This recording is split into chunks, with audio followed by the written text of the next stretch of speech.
El caso del día.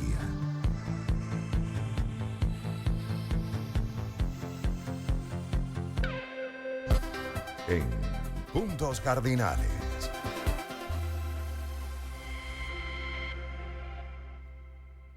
Cuatro y 19 minutos de la tarde. Y el caso del día de hoy va sobre la desinformación y cómo hay ciertos tipos particulares de personas que participan activamente en estas campañas. Daniela Pérez, productora de este espacio, nos habla al respecto. La mayoría de las noticias falsas en X son difundidas por una población extremadamente pequeña llamada supercompartidores, quienes inundan la plataforma y distorsionan de manera desigual los debates políticos. Pero no se disponía de un retrato demográfico claro de estos usuarios. Un nuevo estudio publicado en la revista Science muestra que un subconjunto minúsculo de supercompartidores difundió la abrumadora mayoría de noticias falsas en las redes sociales durante el ciclo electoral en Estados Unidos del año 2020. Cuando los investigadores examinaron la información del registro de votantes atribuidas a los supercompartidores, surgió un patrón claro. Era desproporcionadamente probable que fueran mujeres blancas con una edad promedio de 58 años. También eran principalmente republicanos y vivían en estados conservadores como Florida, Texas y Arizona. El estudio analizó datos de las cuentas de 660,000 votantes reales con sedes en Estados Unidos en la plataforma X. De estos cientos de miles de internautas, los investigadores pudieron determinar que solo unos 2,000 usuarios eran responsables de compartir un enorme 80% de la información errónea que se difundió durante las elecciones de 2020. Según el artículo de la revista, estos supercompartidores están muy por encima de su peso en términos de alcance. Increíble esta cifra. Solo 2,000 personas o cuentas en esta red social son capaces o son responsables del 80% de los contenidos y de las matrices de opinión que se generan allí. Y además son mujeres de 58 años del Partido Republicano. O sea, realmente el estudio es sorprendente. Bueno, pues muchísimas gracias a Daniela por esta cápsula que preparó, que sirve la mesa para la conversación que vamos a tener con Víctor Amaya, periodista, director de espaja.com, y es nuestro invitado de hoy para hablar de este asunto y de este estudio, y que además ponen cifras, lo que quizás muchos sospechábamos o sabíamos, pero no dejan de ser sorprendentes, porque estamos hablando de un universo gigante, inmenso de cuentas en los Estados Unidos, y además del efecto que eso puede tener en una cosa tan trascendental como una elección presidencial. Víctor, bienvenido, qué gusto recibirte. Muchísimas gracias por la invitación. Bueno, en principio, decir que estas personas en muchos de los casos son víctimas de la propia circunstancia en la que están, ¿no? Es decir, de recibir información falsa o información manipulada, etcétera, y convertirse en correa de transmisión de eso. Esto no sale de la nada. Recordemos que ya en 2016, cuando la primera campaña de Donald Trump, se hizo el estudio del impacto que había tenido todo este tema de la publicidad con mucho targeting demográfico dentro de las redes sociales, particularmente en Facebook, a partir del caso de Cambridge Analytica específicamente, claro que sí, donde entonces, bueno, se identificaban perfiles específicos de personas que se identificaban con ciertas narrativas o que se identificaban con ciertos liderazgos o con ciertos miedos incluso, y se apuntaban avisos y publicaciones claramente hacia esos usuarios. Esos usuarios efectivamente, por lo que llamamos el sesgo de confirmación, bueno, recibes algo que tú dices, mira, justamente lo que yo creo, esto tiene que ser verdad, y se convierten en replicadores, que además entonces entra un juego siguiente, que es, si me lo comparte alguien que yo conozco, pasa más rápido las barreras a si me lo pasará alguien que yo no conozco. Entonces, ese perfil de personas, mujeres particularmente, mayores de 50 y tantos años de edad del Partido Republicano, bueno, tiene mucho que ver con que son madres de familias grandes, porque los republicanos suelen tener familias muy grandes en sociedad, en una sociedad norteamericana en este caso, y en algunos puntos de Estados Unidos, donde los republicanos son particularmente desconfiados del tema de los medios masivos, y todo eso sirve de caldo de cultivo para que tú digas, bueno, esto es lo que no quiere que te enteres, esto es lo que no te dicen los medios. todas esas fórmulas entran en juego acá y por supuesto ayuda a que estas personas se conviertan en supercompartidores donde sin necesariamente tener un alcance muy grande en el sentido de su propia comunidad, no es que tiene millones de seguidores, ni mucho menos, pero tiene las características necesarias para simplemente pasar, vamos a decirlo así, pasar la bola al siguiente jugador y hacerlo con mayor fuerza y además con un añadido. Yo estoy convencido de lo que te estoy compartiendo, yo ni siquiera te pongo la duda y yo te digo, ve esto porque tienes que enterarte. Claro. Entonces, todo eso forma parte de esa bola de nieve que tiene un antes, por supuesto, y aquí estamos viendo las consecuencias de eso. No sé si el estudio lo dice, pero me suena que todas ellas suscriben las teorías de la conspiración. Muchas, sí. Seguramente. O sea, porque es la mentalidad que reproduce esto, ¿no? O sea, reproduces la información sin haber hecho un tiempo, pensar si lo que estás viendo es racional o no, etc. El sesgo de confirmación es un tema muy interesante porque tiene que ver con cosas de tus creencias, pero también con lo que ya de por sí consumes y por tanto te reafirma tus convicciones. O sea, es como un círculo muy raro de una serpiente que se muerde la cola, ¿no? En Estados Unidos, por ejemplo, últimamente se ha hablado mucho de cómo las ciudades gobernadas por alcaldes demócratas están en una espiral de violencia, horrible criminalidad y que sales a la calle y te matan, ¿no? Pero en términos globales, el FBI sacó hace poco un informe diciendo cómo la criminalidad había bajado en las ciudades, en los espacios urbanos de Estados Unidos, y el homicidio particularmente había bajado 15%. En Fox News, la respuesta a eso fue, no, bueno, pero eso no es lo que yo siento que pasa. Esto eran anclas de programa. Usted no es se siente más seguro, ahí dice aquí menos 15%, pero usted siente que se siente más seguro cuando sale a la calle. Entonces, claro, en ese punto, lo que sientes pesa entonces más de lo que del hecho, de lo que es. De las estadísticas. Pero curiosamente, para otro tipo de discusiones, algún público también muy adicto a Fox News, hay que decir, también entonces los hechos están por encima de cómo tú te sientes. Y eso es una frase con la que responden muchas cosas que tienen que ver con discusiones de género y con discusiones LGBT y todas estas cosas de autopercepción y tal. Porque además lo que sientes parece que no se puede cuestionar tampoco. Claro, excepto que lo que sientas no es lo que yo quiero que tú creas que sientas. Entonces yo te presento un hecho que en teoría te tendría que convencer a ti de que no sientas eso porque no tienes la razón.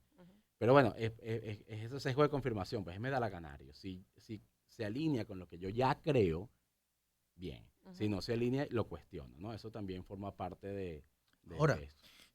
Realmente el estudio es impresionante porque estás hablando de 664.391 votantes y tan solo 2017 representaban el 80% de las noticias falsas compartidas en X. O sea, 2.000 personas.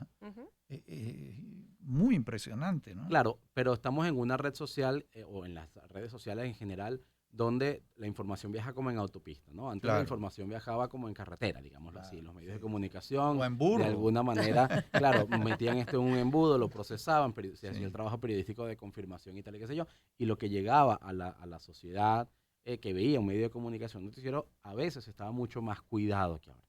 Ahora no, ahora un medio de comunicación tiene una cuenta en una red social donde compites con otras cuentas que no son medios de comunicación, algunas de las cuales tienen mucho más alcance.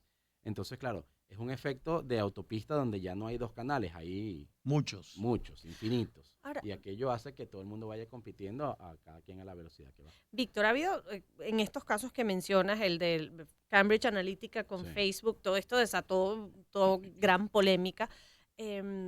Y también se ha discutido sobre el rol de las plataformas en la regulación de los contenidos que allí se difunden. Y el nuevo presidente o dueño de X, Elon Musk, arrancó su gestión al frente de esta red social con una campaña en contra de los bots, que también son un elemento que se suma a la desinformación como un fenómeno que ya es parte de nuestra manera de consumir información y contenido.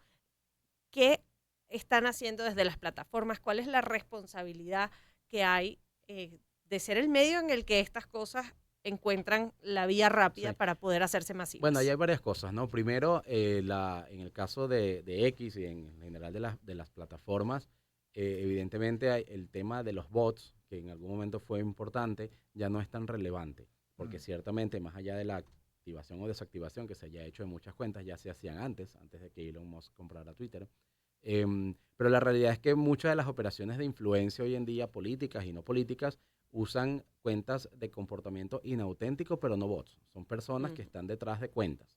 Ahora, una persona puede manejar 52 cuentas perfectamente. Una persona puede de alguna manera automatizar cuentas perfectamente.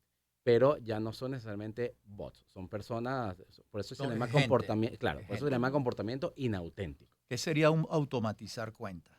Automatizar cuentas es que tú puedes, por ejemplo, tener en un mismo equipo varias cuentas conectadas y lo que haces es que vas copiando y pegando mensajes y los vas sacando. O hay unos programas que te sirven para automatizar cuentas en el sentido de que si yo posteo algo en una cuenta, automáticamente me lo cuenta en otra. En otra. O si pagas una plataforma, Ujú. particularmente con cuentas verificadas, que tienes acceso a la API de X ahora, tú puedes tener programas donde tú administras varias cuentas al mismo tiempo y puedes lanzar mensajes similares Claro. en cada una de estas. Ahora, Víctor, ¿cómo funciona espaja.com? Digamos un caso hipotético. O sea, tú sospechas de que hay una noticia falsa. ¿Cómo la verificas? ¿Cómo es el procedimiento? Nosotros Si es que trabajamos puedes de dos hablar de eso. maneras. Ujú. Una de las maneras es lo que detectamos nosotros en nuestro propio trabajo periodístico. Tenemos una redacción periodística que está todo el tiempo como con el radar prendido detectando cosas, ¿no?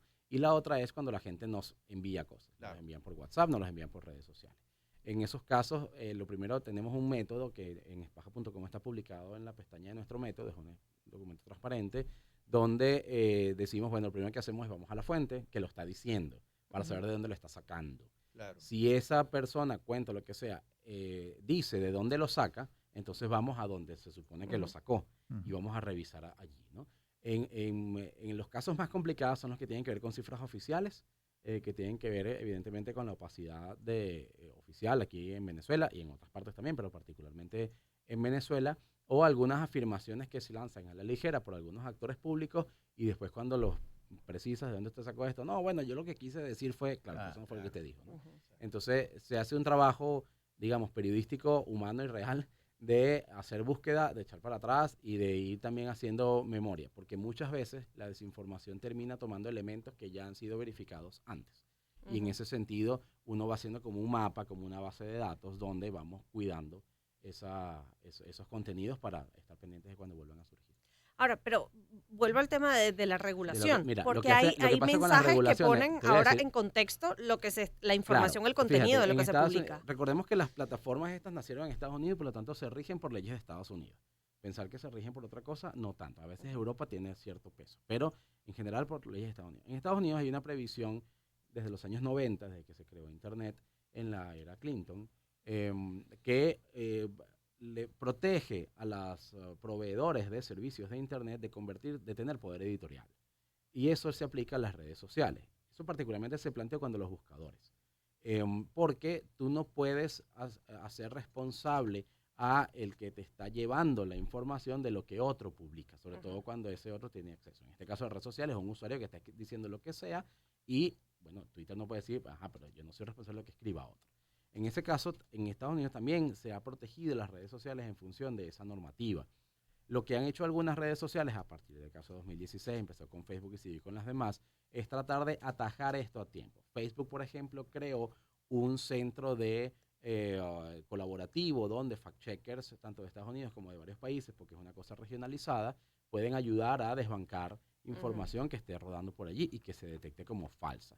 En el caso de Twitter crearon esta cosa reciente, o en X, esta cosa reciente llamada las notas de la comunidad, donde cuando hay algunos usuarios que tienen un permiso, un acceso a escribir notas de la comunidad, se inscriben para ello y pueden generar una nota de la comunidad. Esa nota de la comunidad tiene que pasar por el filtro de otros usuarios que tengan acceso a la nota de la comunidad, donde dicen esta nota es útil, sí, no, etcétera.